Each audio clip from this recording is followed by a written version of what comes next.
everybody. Thank you for joining us this evening for how to avoid the most common SSI application pitfalls. This is the third in a series of public benefits presentations through Connections California, which is Parents Helping Parents' newest programs. It's an online resource and information hub for transition to adulthood and adult services. We're very happy this evening to welcome back for the third in the 4 sessions on public benefits, Daniel Fortuño, who is the president and CEO of Benefits Education Center. He has over 30 years of experience in training, counseling, and education in healthcare and benefits administration. He's a national expert on disability benefits, and as such is highly skilled in interpreting public and private health and welfare benefits programs. He has worked in 11 states across the country, has trained and counseled over 20,000 individuals and providers during his career, and he is a darn good teacher. So we thank you again for coming. We just like to remind you that no donation is too small. We do rely on them to keep bringing you this kind of quality programming. And with that, I'm going to turn it over to Daniel. Okay, and I'm going to go ahead and do screen share. Welcome. Thank you all for your patience. Give me just a moment here to do this correctly. And could you let me know if it's there? We absolutely will. We're not there yet.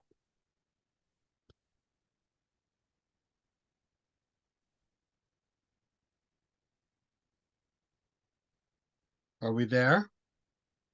Nope. Oh, Jiminy Crickets.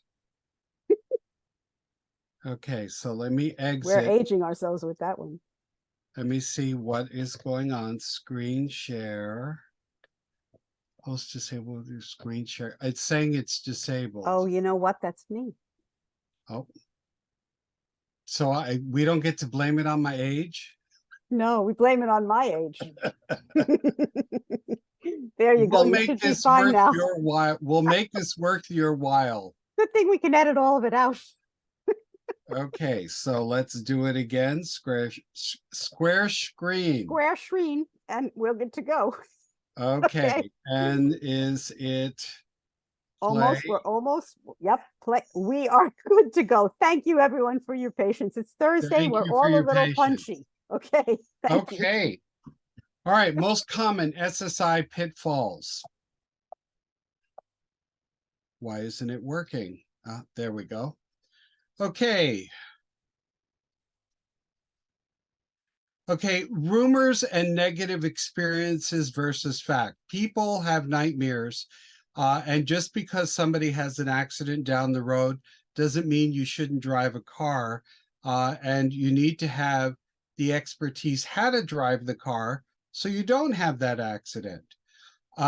Dated publications and our website. Please be aware, many things that you'll find online, even published by Social Security, may have the accurate information, but they may have information from 5, 10, 15 years ago as far as the specific dollar amounts that they're looking at. And so that's part of what we're going to talk about today. And there's confusion in the program names and the acronyms. So these are the pitfalls. Let's talk about getting into the solutions. So the first thing is Social Security acronyms. SSA stands for Social Security Administration. It is not a program. If you say SSA benefit, you're saying a benefit from the program and never are describing specifically what you're talking about. And it's done all the time. Even in the literature, it's done that way. SSDI is Social Security Disability Insurance. We're not going to be focusing on that, but we want to be clear on what the acronym is. And in our previous presentations, we've gone over that program and even the definition of disability and how to be vested in that program. It's an insurance program. What we are going to be focusing on is supplemental security income. That's the SSI program. Now, SSDI and SSI, I often refer to them as the twins. They're related. They're in the same family, They look alike, sound alike, but they're completely separate from each other. Now, some people will qualify for one, some people will qualify for the other, and some people even may qualify for both, depending upon the situation of that individual. Now, something that's really important that you know about is SGA, and that stands for substantial gainful activity. This is a dollar amount that changes every year. And again, if you see that in any literature, look at the year they're publishing what the SGA is so that you're looking at it accurately. And there is an amount for an individual that is blind. Okay, pitfall, misinterpreting Social Security's definition of disability. And often people will think, well, I have X diagnosis, therefore I should qualify. It's never a diagnosis alone. Or I have a statement, you know, a doctor is saying that I'm physically or mentally disabled. Well, it's never statements that are from providers alone. Whoops, I hit, yep, that's it. Sorry. I hit the wrong button. There we go. So what is the actual definition of disability? And it is the same for SSDI as it is for SSI. And we'll get into the particulars and additional pitfalls after I give you the truth before I give you the next pitfall. An individual is unable to engage in any substantial gainful activity. That's that dollar amount that this year is $1,470 due to a medically determinable physical or mental impairment. The result of that impairment has lasted or is expected to last 12 months or is expected to result in death. This is their definition. Note, Social Security considers the inability to perform any kind of work, and they're going to take into account the age, education, and any work experience that an individual has. Now, Social Security applies that pretty complex definition of disability through a process which is called the sequential evaluation process. And I have gone through this in my previous classes. The first thing is they're looking at work. Are you engaging in substantial gainful activity? If you are, you're denied. If not, you go to step 2. Is your condition severe? So it's severe enough to impact you on a regular basis. If not, you're denied. If so, you go to step 3. And step 3 is my favorite step because they actually look to see if you have a listing level of impairment. If you have a listing level of impairment, you are granted at that point at step 3. So let's take a look at what that looks like, because a lot of people don't know about this. Listing level of impairment is in a book which is called the Blue Book. And that Blue Book literally has medical conditions, and they list it for adults and children. And our focus is adults 18 prior to their normal retirement age. And they evaluate based on this Blue Book, which was created by legal people and medical people. And you'll see as I begin to describe how it works, where their different mindsets were. So what they were trying to say is, let's create a book that has automatic qualifiers based on different body systems that individuals have. But mind you, it is not based on a diagnosis alone. So let's take a look at an example. This is an example. The individual that yourself or a family member may have a completely different disability, and it may be in the Blue Book. So under mental disorders, we're going to look at schizophrenia. So schizophrenia, to meet the automatic qualifier definition, you have to have the diagnosis, and then the condition has to, the term I use is manifest itself, and it's a medical documentation of one or more of the following: delusions or hallucination, disorganized thinking, speech, or glossary disorganization, behavior, or criteria.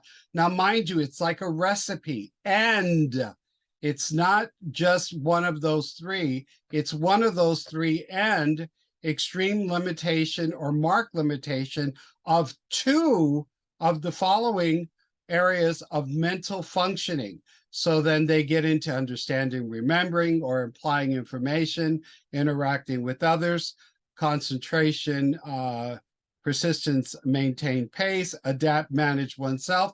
Now, mind you, we've talked about somebody with a diagnosis, and then within that diagnosis, the medical record needs to have this information, not a doctor saying, my patient has schizophrenia and I believe they're disabled. If they want that, they have to then talk about one of the items A, one of the items in, or two of the items in B, and it says, or your mental disorder in this listing categories is serious and persistent. You have a medically documentation history of the existence of the disorder over a period of 2 years, and there's evidence of both. Okay, just like a recipe, medical treatment, mental health therapies, psychological support, so on and so forth, without me having to read that all. So the point is not that I'm telling you the specific listing level of impairment. I want you to understand the principle of what they're looking for at step 3 for an automatic qualifier. Now, if an individual doesn't meet step 3, they're not denied, they move on to step 4. They evaluate capacity for past relevant work. This is the rule where they look back up to 15 years based on the individual's age, and they're like, okay, we know you have a disability, but are you able to do the work you previously did? If you are, you're denied. If not, then you move on. They evaluate based on your age and education. Is there a job in the US economy? Now, I just went through the 5-step sequential evaluation process. I've given you the definition of disability, and the 5-step is what everybody goes through to evaluate disability. And I gave you, details on step 3, which if somebody has a listing level of impairment, that is considered to be an automatic qualifier. Here comes your pitfall. Current records that support disability, the individual may not have current records that support disability over the past months, and then often Social Security's require past 6 months record. So if you have an evaluation that was done 6 years ago, it's not current, and therefore it'll show as history, but it's not current evidence to support the disability. You have to show an established medical condition, and established medical condition is not diagnosis. And I know I'm repeating myself a lot. It's because the disability world, as far as individuals, they work with medical providers. The focus is diagnosis, and I'm trying to get people to see that Social Security's focus is the medical record. How does that condition actually present itself? So another pitfall is often people will mention a symptom. As an example, for somebody with a physical disability, they may have fatigue. Well, if the medical record says patient has fatigue, what does that mean? They have fatigue, okay. Well, if you mention the frequency, daily, and the duration for 2 to 3 hours, this is an example, and the severity on a scale of 1 to 10, a 6, now we're able to understand how often that symptom, which my example was fatigue, is impacting that individual, and that needs to live in the medical record. Now, be aware, another pitfall is that what occurs is disability determination services. That's the people who make the decision of disability. They're the ones that review the records, and they'll go through a file and they'll say, well, there's nothing current. So let's go ahead and have them see one of our doctors. which is called a consultative examination. Now, in a perfect world, that would be somebody who would actually spend some real time with you and do some testing and evaluating and looking at your medical records. But historically speaking, I've never known that to occur in all the years I've been doing this. Most people report that when they have a consultative exam, 15 minutes with someone who then makes a broad stroke opinion of that the individual does not meet Social Security's criteria. So it's really important that you realize if you don't have current records, a CE will be asked for. If you do not clearly establish your medical condition, and again, that is where the records have the details.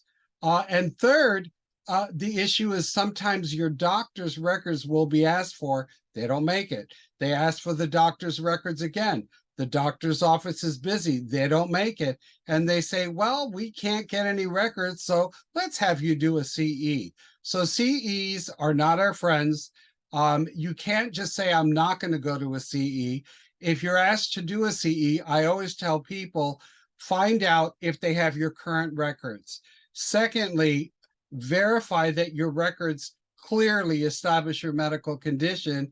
And third, make sure that your providers actually have submitted those medical records. Now, with that, let's actually get into the SSI program and what that program actually is.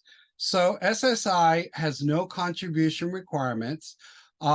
Eligibility requirements for an individual under the age of 65, because our focus on today's training is individuals over the age of 18 prior to retirement age. They have to have a disability based on that definition of disability I went through, and then they have to have need. So the name of the program is Supplemental Security Income. The design is to supplement based on need. Excuse me. Now, when it comes to their looking at an individual and their need, they'll exempt a home if it's an individual's primary residence. They'll exempt a car as of 2005 of any value. You can have a Rolls Royce and it's exempt. They'll exempt liquid assets. This is a rule from the 60s of up to $2,000 for an individual and for a couple $3,000, and they haven't changed that rule.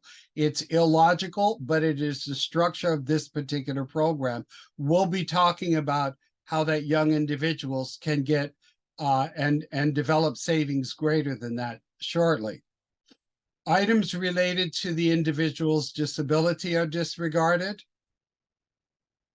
And also any items in your home as of March of 2005 of any value, if it's in your home. Notice, or please be aware that collectibles, I literally had a client who decided to talk about their $4,000 collectible collection of bobbleheads, and they were denied SSI because they considered that to be over resources. Now, additionally, you can have a whole life or other life insurance policy with a cash surrender or face value of less than $1,500. It's an old rule. All term life insurance policies of any value, a burial plot or other burial space of any value, up to $1,500 per person set aside specifically for burial expenses. Here's another example. It's an old number, but it's the law. Now, here's the new law, and up to $100,000 of funds in an account known as an Achieving Better Life Expecting ABLE account. So an ABLE account allows up to $100,000, and we'll be talking about that shortly and what individuals are allowed to be able to have an ABLE account and how that works. Now, the benefit in California, there's a federal benefit rate that is available to people in all states. Some states have additional supplements. We in California do. There are some states that the supplement is $0. In California, we have a $219.73 supplement. So our grand total in California for an individual is $1,133.73. That's the base benefit. Now, you will have that benefit reduced based on your living situation, which I'll be talking about shortly. Now, if an individual is blind, they're eligible for $1,211. There's an additional amount in the state of California. Not all states offer that. So let's talk about types of income. SSI is payer of last resort, is what I like to nickname it. I'm giving you this information so that you have the information. So when I get into the pitfalls, you're like, oh, wait, yes, now that makes sense. So unearned income, supplemental security after $20 is going to reduce that SSI amount that I told you about dollar for dollar with no maximum. So if you have an individual, as an example, who is getting an inheritance or has a settlement, let's say, from a car accident and they get $1,500 a month, well, that eliminates SSI because that's greater than the SSI amount. Now, if there's earned income from a job, then after the $20 any income deduction, if not already used, they allow $65. Back when they wrote this law, that was worth a month's worth of groceries. It's not relevant anymore, but it still is the law. And then they reduce the benefit on those wages 50 cents in the dollar. Now, this is the big one we're going to spend some time on. In-kind support and maintenance. That's where an individual's receiving food or shelter, or that something that can be used of one. They look at the value of it dollar for dollar and reduce that 1134. I'm looking at my cheat sheet. 1130 or 1133, excuse me, dollar for dollar to a maximum. The term of art is called in-kind support and maintenance, ISM, of $304.66. Okay, pitfall. In-kind support and maintenance. It's unearned income, I'm repeating myself, from in the form of food or shelter or both. So examples, living with your parents' home for free or reduced rent, or somebody is paying your rent or mortgage. That could be anything from mom or dad to having a special needs trust. For those of you who don't know about it, there'll be other trainings that'll talk about what that is. Now, here we go into one of my favorite programs, the Achieving a Better Life Expectancy ABLE. Again, it allows you up to $100,000 in exempt resources. Now, this program, although it allows you up to 100,000, every year they have an amount that they have determined is the maximum amount that you can contribute. So it's up to 17,000 annually from any source. Your friends, your families, you could put your money or any other earned income can be put into that account to a maximum of 17,000 annually for that amount. And if you do work activity, you can put an additional $13,590. When the money is put into the ABLE account, it then can be used to cover the individual's expense. And I'm going to give you an example, or let me explain. Sorry, I got ahead of myself, get a little excited. The medical eligibility is that you have a disability that began before age 26, and it's simply certified by either, if you're on SSI, SSDI, if your Social Security's definition of blind, and this is the one I love, a licensed physician provides a signed statement of disability. Here's where that signed statement of disability before the age 26, it can be used, and it's only if requested. If they audit you, that's when you have to provide that. Now, let's get into my example. Let's say Susan has rent. She's renting a home and she lives in San Jose. and she's renting, her rent is $900 a month. And what happens is her parents put $1,000 a month in Able. Remember, you can be from any source. She uses 400 of her SSI, 500 for Able to pay the rent. And since she's using Able, she is now fully responsible for her food or shelter. If mom or dad give her that $900 per month or that $1,000 per month, that would reduce her SSI by $1,000. But because that same amount, that money is going into Able, it can be used by the individual for what they need. It is not even considered. And in this example, she's in California getting the full $1,133.73.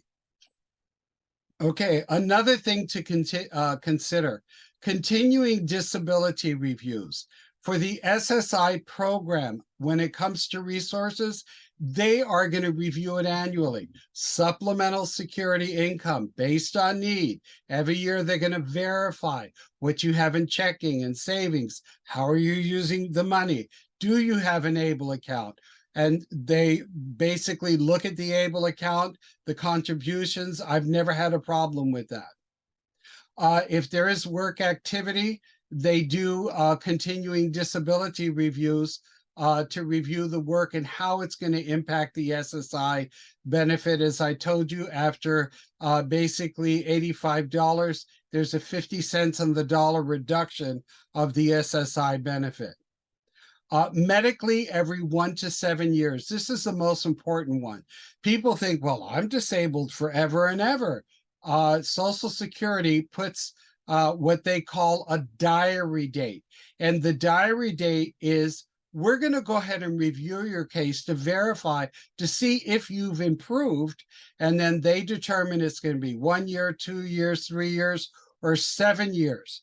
Now, the problem with somebody who gets on disability, often, if they have a disability that is consistent, if you would, or doesn't have many changes, they may stop seeing the doctor. And all of a sudden, when Social Security does a medical review, it's like, oh, you're not seeing the doctor? There's nothing in the medical record. You must be better. And that literally is what happens. Or let's have you see one of our doctors and have a consulting exam, and somebody spend 15 minutes and evaluate your disability. You need to have current records.